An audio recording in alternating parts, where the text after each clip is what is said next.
السلام علیکم اسٹوڈنٹس، آج ہم بائیولوجی یعنی حیاتیات کا ایک امپورٹنٹ ٹاپک پڑھنے جا رہے ہیں جس کا نام ہے میجر فیلڈز آف بائیولوجی یعنی حیاتیات کی بڑی شاخیں۔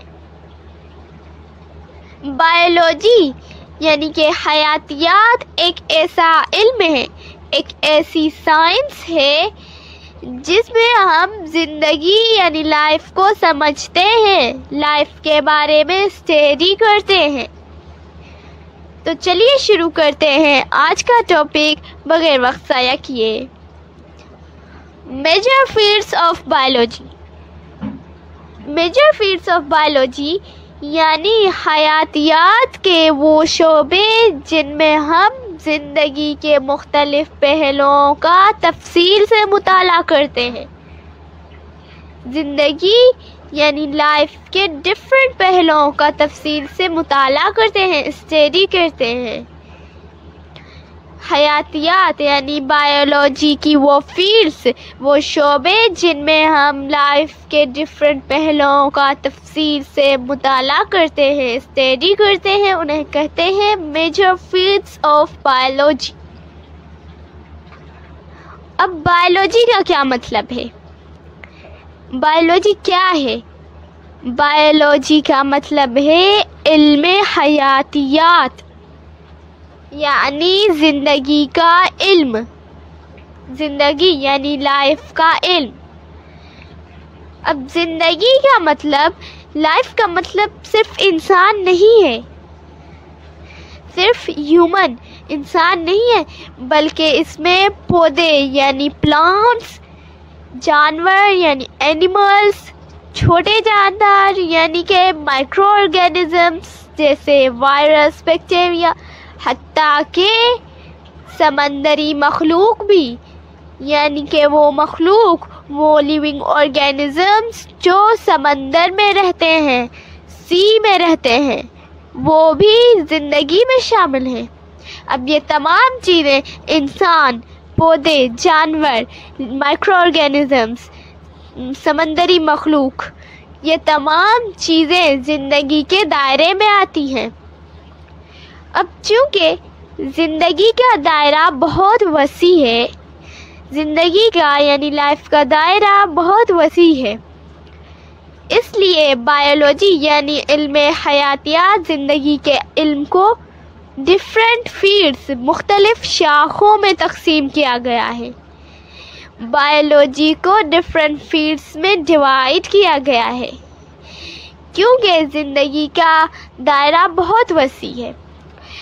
اب بائیولوجی کو ڈفرینٹ فیلڈز میں اس لیے تقسیم کیا گیا ہے تاکہ ہم ہر لیونگ آرگینزم کے بارے میں بہتر طریقے سے سمجھ سکیں، زندگی کے ہر پہلو کو بہتر طریقے سے سمجھ سکیں۔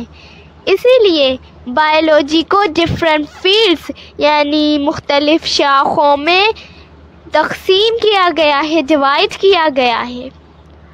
اب بائیولوجی کی بہت ساری فیلڈز ہیں، بہت ساری شاخیں ہیں، لیکن بائیولوجی کی 3 ایسی شاخیں ہیں جو کہ بنیادی شاخیں ہیں۔ بائیولوجی کی 3 بنیادی شاخیں ہیں، یعنی اس کی 3 میجر فیلڈز ہیں، اور وہ 3 میجر فیلڈز، 3 بنیادی شاخیں کیا ہیں؟ ان میں سے پہلی ہے باٹنی، دوسری زولوجی اور تیسری مائکرو بائیولوجی۔ یہ 3 شاخیں ہیں، یہ 3 ایسی فیلڈز ہیں جو کہ بائیولوجی کے لیے بہت ضروری ہیں، یہ بائیولوجی کی بنیادی شاخیں ہیں۔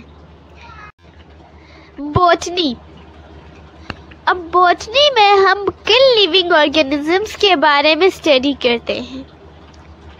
باٹنی بائیولوجی کی پہلی بنیادی شاخ ہے اور اس میں ہم کس لیونگ آرگینزم کے بارے میں اسٹڈی کرتے ہیں؟ باٹنی میں ہم پلانٹس یعنی پودوں کا مطالعہ کرتے ہیں، اس میں ہم پودوں یعنی پلانٹس کے بارے میں اسٹڈی کرتے ہیں۔ اب